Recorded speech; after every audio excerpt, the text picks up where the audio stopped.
Berbicara hari besar keagamaan, Ramadan merupakan bulan yang istimewa bagi umat Islam, termasuk umat Islam di Indonesia. Sejatinya, esensi dari puasa di bulan Ramadan adalah untuk melatih kita menahan lapar, dahaga, dan hawa nafsu, serta bersikap sederhana agar ikut merasakan kesulitan saudara-saudari muslim yang kekurangan. Namun sayangnya, bulan Ramadan yang seharusnya menjadi bulan pelatihan mengendalikan diri dalam menjaga hawa nafsu, justru kebanyakan dari kita tak sadar terjebak dengan nafsu mata ketika melihat makanan untuk berbuka dan sahur. Fenomena lapar mata kerap menimpa masyarakat, terutama di bulan Ramadan.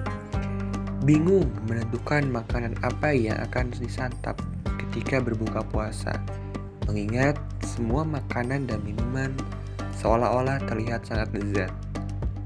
Kondisi tersebut mendorong konsumen kalap dalam membeli makanan siap santap atau memasak makanan yang beraneka ragam.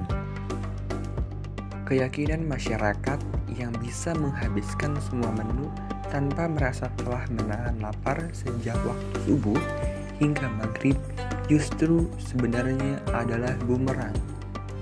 Mengingat kapasitas lambung yang terbatas, ketika berbuka puasa tidak semua makanan yang telah dibeli atau dimasak bisa dikonsumsi, sehingga berakhir pada pembuangan makanan dan menyebabkan food waste semakin besar. Hal ini diperparah dengan perayaan Hari Raya Idul Fitri. Idul Fitri identik dengan acara makanan besar bersama keluarga, menyiapkan berbagai sajian, menggugah selera di hari raya, bahkan sudah jadi tradisi turun-temurun. Sayangnya, di beberapa kasus, produksi makanan dalam jumlah besar membuat tingginya risiko bertumpuknya sampah makanan. Akibatnya, banyak makanan tersisa yang tidak dikonsumsi dan terbuang sia-sia, sehingga menyebabkan meningkatnya food waste. Menurut statistik Solid Waste and Public Cleansing Management Corporation, jumlah sampah makanan akan meningkat selama Ramadan maupun beberapa perayaan hari besar, termasuk Idul Fitri, sebanyak 15-20% dari hari biasa. Menurut survei yang dilakukan oleh ResearchGate pada tahun 2015 di Mesir selama Ramadan, 60% makanan saat kumpul keluarga terbuang sia-sia. Berdasarkan data dari Food Sustainability Index tahun 2017, tiap orang di Indonesia menghasilkan sampah makanan sebesar 300 kg per tahun. Kalau dihitung, ini bisa memberi makan 28 juta orang. Ironisnya, ada 22 penduduk Indonesia yang mengalami kelaparan kronis.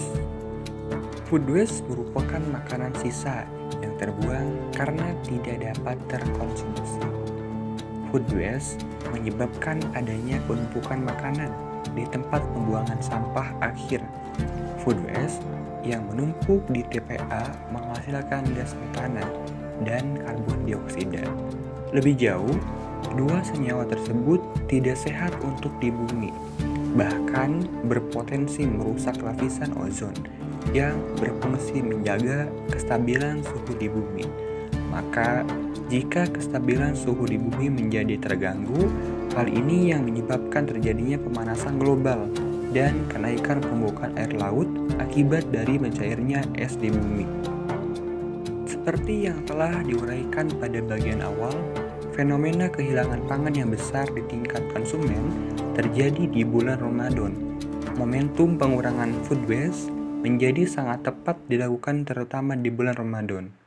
Beberapa gerakan sederhana yang dapat dilakukan oleh konsumen untuk mencegah dan mengurangi food waste sebagai berikut. Merencanakan menu makanan yang akan dibuat, kemudian membuat daftar belanja berdasarkan menu yang telah dibuat. adanya daftar belanja akan mengetahui kebutuhan pangan atau bahkan masakan yang akan dibeli. Ketika berbelanja, patuhilah daftar belanja yang telah dibuat tersebut.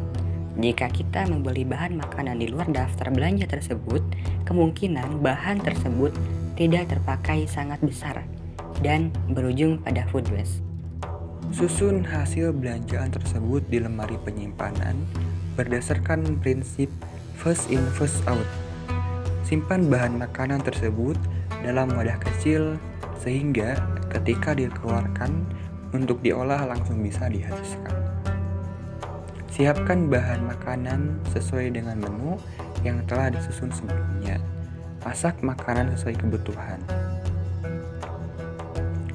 Ambillah makanan untuk dikonsumsi sesuai dengan kebutuhan dan hindari menyisakan makanan di dalam piring. Jika masih menyisakan makanan di meja makan, simpanlah makanan tersebut ke dalam kulkas agar dapat dikonsumsi kembali nantinya. Apabila persediaan makanan terlalu banyak dan layak dikonsumsi, alangkah baiknya diberikan kepada orang lain yang membutuhkan atau tetangga sekitar. Memberikan makanan kepada pihak lain sangat relevan dengan semangat berbagi di bulan Ramadan. Melalui upaya-upaya sederhana tersebut, angka food waste di tingkat rumah tangga dapat dikurangi. Jangan sampai Ramadan berlalu tanpa kita memiliki target. Selain target dalam menjalankan ibadah, target berminim sampah bisa menjadi salah satu hal yang baik yang bisa kita mulai. Yuk, kita jadikan Ramadan sebagai momentum untuk berkesadaran dalam bertindak, termasuk konsumsi dan menyampah.